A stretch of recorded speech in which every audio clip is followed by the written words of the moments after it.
So this is Sujeet Singh and आज हम लोग टॉपिक पढ़ेंगे जेनेटिक कोड। तो इससे पहले के लेक्चर्स में हमने बहुत ही डिटेल वे में DNA replication, transcription, component of nucleotide and post transcriptional modification के बारे में बहुत ही डिटेल्ड मैनर में स्टडी किया एंड इससे रिलेटेड जितने भी एक्सपेरिमेंट है उसे भी हमने परफॉर्म किया। आप इस वीडियो लेक्चर सीरीज़ को अगर आप स्टार्टिंग से देखते हैं 1 बाय 1 करके तो आपके सारे टॉपिक्स स्टेप वाइज मैनर में कंप्लीट होंगे। तो आज हम स्टार्ट करते हैं जेनेटिक कोड। तो genetic code basically the genetic code is present on messenger RNA। तो बेसिकली यहाँ पर जो DNA से RNA का फॉर्मेशन होता है वाया ट्रांसक्रिप्शन प्रोसेस के थ्रू, तो इस mRNA पर जेनेटिक कोड्स प्रेजेंट होते हैं। जैसे फॉर एग्जांपल अगर आपके पास एक DNA है और इस DNA में अपना एक जेनेटिक इन्फॉर्मेशन प्रेजेंट है 3 prime to 5 prime and 5 prime to 3 prime DNA की अपनी एक पोलैरिटी है। तो होगा क्या कि जब यहाँ पर ट्रांसक्रिप्शन प्रोसेस परफॉर्म होगा तो एक mRNA का फॉर्मेशन होगा और इस mRNA पर क्या प्रेजेंट होंगे,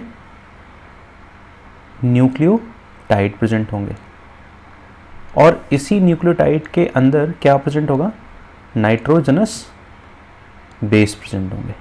तो ये जो small small dots red colour में मैं इंडिकेट कर रहा हूँ ये सभी क्या हैं, तो सभी हैं नाइट्रोजनस बेसेस। फॉर एग्जांपल अगर हम बात करते हैं A U G C G G U U A, तो ये क्योंकि हमने बात किया था कि डीएनए की केस में एडेनिन हमेशा थाइमिन से हाइड्रोजन बॉन्ड फॉर्म करता है और ग्वानिन हमेशा साइटोसिन से हाइड्रोजन बॉन्ड फॉर्म करता है। बट आरएनए की केस में एडेनिन की जगह एडेनिन से कौन हाइड्रोजन बॉन्ड फॉर्म करता है, यूरासिल, और ग्वानिन से साइटोसिन। तो यहाँ पर थाइमिन की जगह क्या आ जाता है, यूरासिल। तो आप नोटिस करिए कि आरएनए के स्ट्रक्चर में कहीं भी आपको थाइमिन नाइट्रोजनस बेसिस नहीं अवेलेबल होंगे। तो ये सभी क्या है, जेनेटिक कोड है।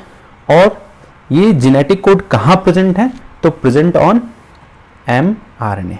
ये बात क्लियर हुआ। अब ये जेनेटिक कोड का जो नेचर है, अगर हम इसको फर्स्ट टाइम, पहला पॉइंट तो ये हो गया। सेकेंड पॉइंट ये बोलता है genetic code is first time described by George Gamow. George Gamow जो हैं वो एक तरह के फिजिसिस्ट थे जिन्होंने परम्यूटेशन और कॉम्बिनेशन का यूज करके जेनेटिक कोड के नेचर को डिफाइन किया।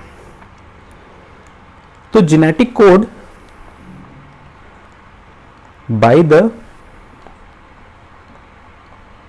Help of permutation and combination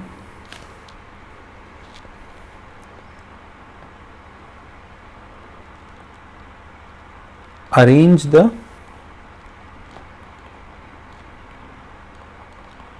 nitrogenous bases in 3 different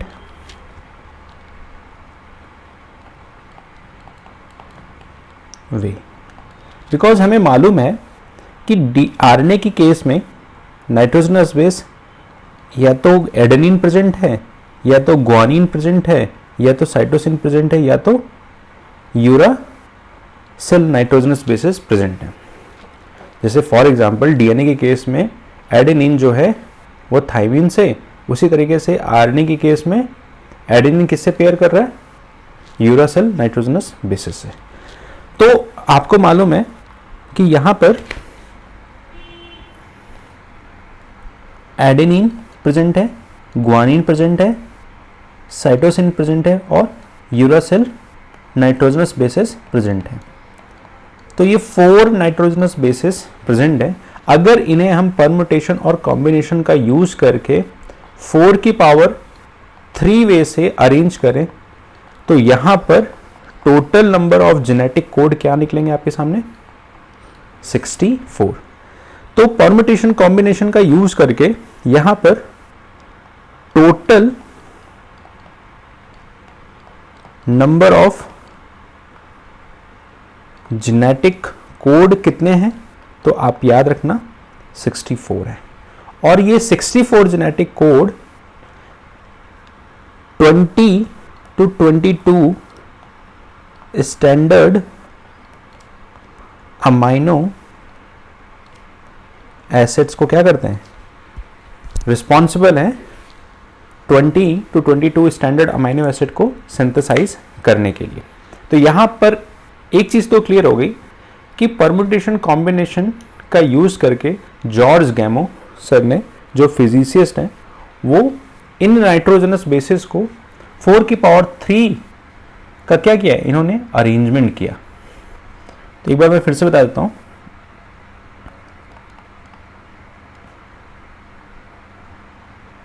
जो अरेंजमेंट है वो 4 की पावर 3 और यहां पे टोटल नंबर ऑफ जो जेनेटिक कोड आए वो कितने आए, 64। तो अगर इस 64 जेनेटिक कोड को हमने डिवाइड किया उनके नेचर के बेसिस पे, तो यहां पर 61 जेनेटिक कोड जो हैं वो रिस्पॉन्सिबल हैं अमाइनो एसिड के सिंथेसिस के लिए।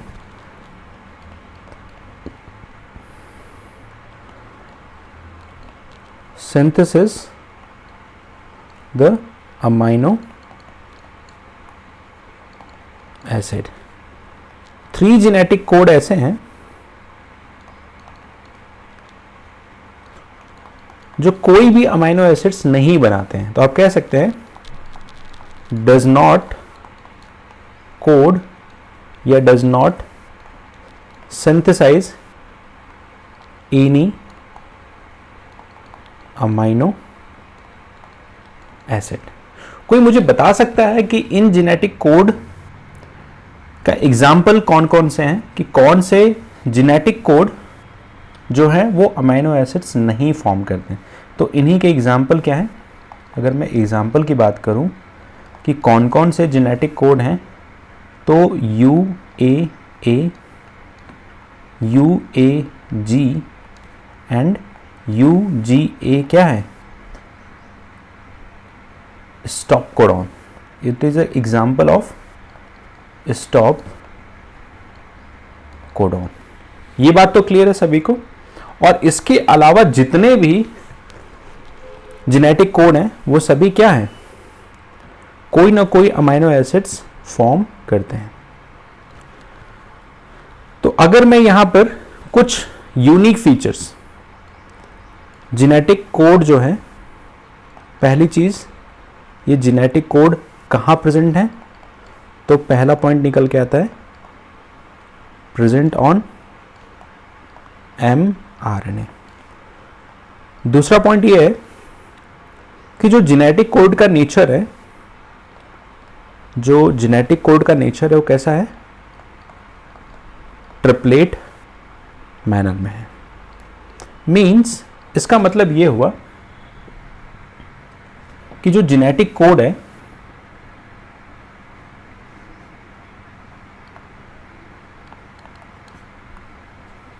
जेनेटिक कोड कैसा है, ट्रिपलेट नेचर का। Means made by 3 nitrogenous bases. 3 nitrogenous bases मिलकर के क्या बनाते हैं, एक सिंगल जेनेटिक कोड बनाते हैं। इसीलिए हम इस जेनेटिक कोड को क्या बोलते हैं, triplet in nature. For example अगर हम बात करें AUG जो है वो एक तरह का क्या है, जेनेटिक कोड है, या आप इसको बोल सकते हैं कि एक तरह का क्या है, कोडॉन है, जो रिस्पॉन्सिबल है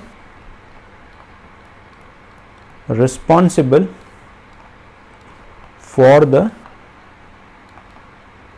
synthesis of methionine amino acid. एक चीज तो क्लियर हो गया कि जो जेनेटिक कोड का नेचर है वो कैसा है, ट्रिपलेट इन नेचर है। यहां तक चीजें क्लियर है। अब फॉर एग्जाम्पल अगर मैं इसको रिलेट करता हूं कि सपोज आपके पास एक डीएनए है, ठीक है, इस डीएनए की अपनी एक क्या होगी, पोलैरिटी होगी,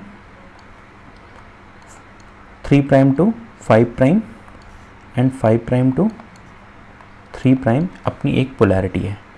जब इस डीएनए से जेनेटिक इंफॉर्मेशन आरएनए के फॉर्म में कॉपी होगा तो इसी प्रोसेस को हम क्या बोल देते हैं, ट्रांसक्रिप्शन।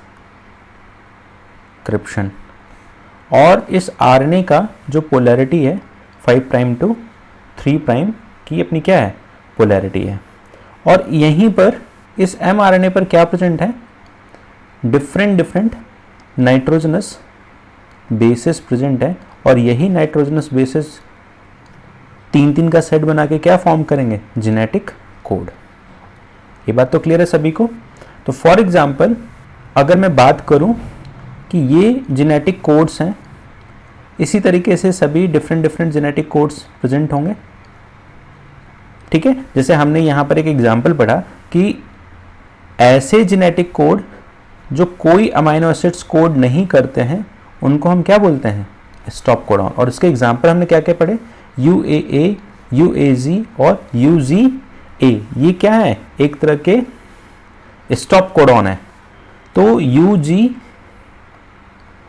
एक तरह का क्या है, स्टॉप कोडॉन है।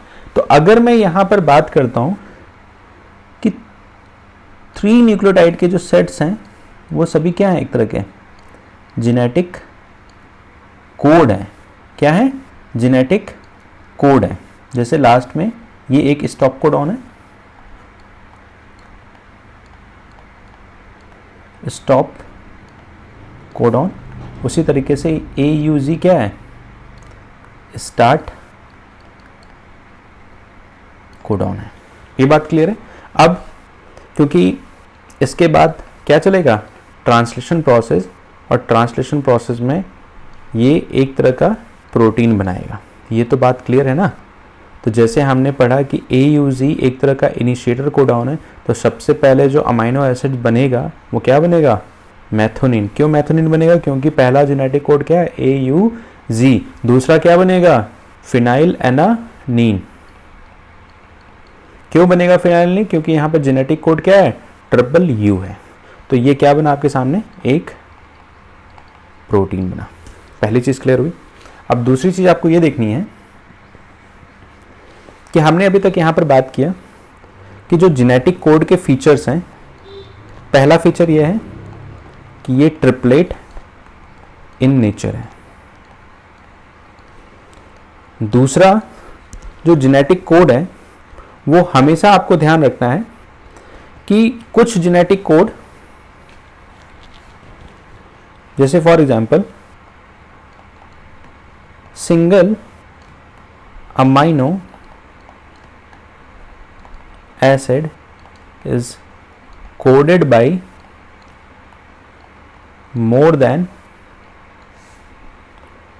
1 कोडॉन। इस तरह के कोडॉन को हम बोलते हैं degenerate type of genetic code. ये बात तो क्लियर है सभी को। तो डीजेनरेट टाइप ऑफ कोडॉन को अगर हम पढ़ें डीजनरेट टाइप ऑफ कोडॉन। तो अगर हम यहां पे बात करते हैं,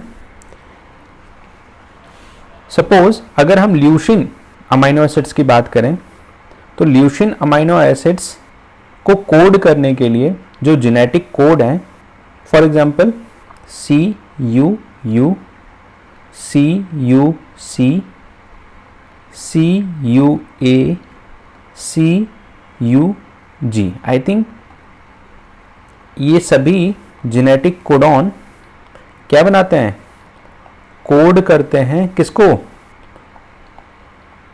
ल्यूसिन, जिसको हम शॉर्ट फॉर्म में LU, एक तरह का क्या है, अमाइनो एसिड। तो यहां पर आप देख रहे हैं कितने जेनेटिक कोड जो हैं वो सभी क्या मिलकर बनाते हैं। इसको इस तरीके से समझ सकते हैं, फॉर एग्जाम्पल हमने यहां पर ये देखा कि CUU,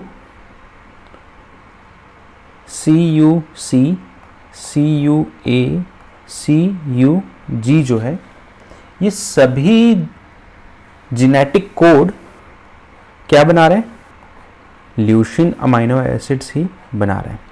ये सभी क्या बना रहे हैं, ल्यूसिन अमाइनो एसिड्स बना रहे हैं। तो इस तरह के अमाइनो एसिड्स के पेयर को हम क्या बोलते हैं, ये सभी क्या है, डीजनरेट टाइप ऑफ कोडॉन है। ये सभी क्या है, डीजनरेट टाइप ऑफ कोडॉन है। यहां तक चीजें क्लियर है सभी को। दूसरा पॉइंट ये है, तीसरा पॉइंट ये है कि कुछ जो जेनेटिक कोड होते हैं वो यूनिवर्सल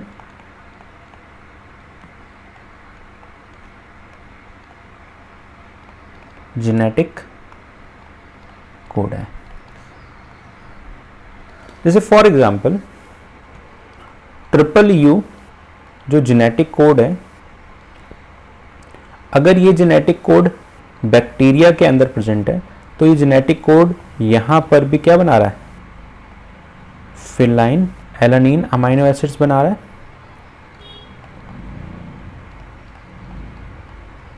और अगर ये जेनेटिक कोड किसी यूकैरियोटिक ऑर्गेनिजम्स में प्रेजेंट है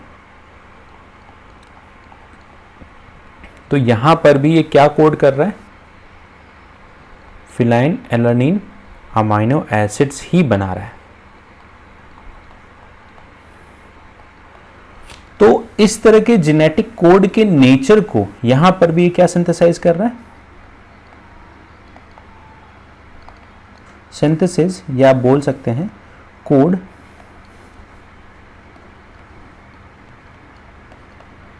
ये कोड बोल सकते हैं कि चाहे ये किसी प्रोकैरियोटिक ऑर्गेनिजम्स में हो, चाहे ये किसी यूकैरियोटिक ऑर्गेनिजम्स में हो, ये हमेशा क्या बना रहा है, फिनाइल एलानिन अमाइनो एसिड्स ही बना रहा है। तो इस तरह के जेनेटिक कोड के नेचर को आप क्या बोलते हैं, universal type of genetic code. ये बात क्लियर है। देखिए चौथा पॉइंट ये है कि जो AUG जेनेटिक कोड है, जेनेटिक कोड है, ये परफॉर्म ड्यूल फंक्शन। कैसा फंक्शन परफॉर्म करता है, ड्यूल फंक्शन परफॉर्म करता है। अब वो ड्यूल फंक्शन क्या क्या है, तो पहली चीज तो AUG जो जेनेटिक कोड है, इट स्टार्ट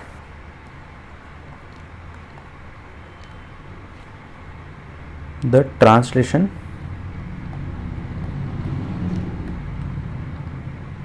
प्रोसेस, या आप कह सकते हैं कि किसकी तरह काम करता है,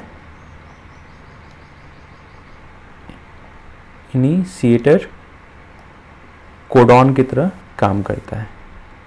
और दूसरा पॉइंट क्या है, it always code a methionine amino acid. तो एक बात तो चीज़ें क्लियर हो गई कि जेनेटिक कोड का जो नेचर है वो ट्रिपलेट मैनर में होता है, degenerate type of genetic code होते हैं, universal type of genetic code होता है, और AUG क्या है, जेनेटिक कोड जो सिर्फ और सिर्फ क्या बनाता है, मैथनीन अमाइनो एसिड्स बनाते हैं। आप इस लेक्चर सीरीज़ को अपने फ्रेंड्स के साथ, अपने जूनियर्स, अपने फ्रेंड सर्कल्स में शेयर कीजिए ताकि ज़्यादा से ज़्यादा लोगों के पास ये वीडियो पहुँचे और सभी को बेनिफिट हो। और मैं ये उम्मीद करता हूँ कि आप इन वीडियो लेक्चर सीरीज़ को देखने के बाद एक बार एटलीस्ट NCERT रीड करेंगे और चीज़ें आपको क्लियर होती है। इन केस अगर चीज़ें क्लियर नहीं हो पाती हैं तो आप वीडियो लेक्चर सीरीज़ को दोबारा देखिए, दोबारा NCERT रीड कीजिए। मैं आपसे प्रॉमिस करता हूँ कि NCERT से बाहर कहीं और से क्वेश्चन नहीं बनते हैं, चाहे वो बोर्ड एग्ज़ाम हो, चाहे वो नीट के एग्ज़ाम्स हो। Thank you very much to all of you for your valuable time. Thank you.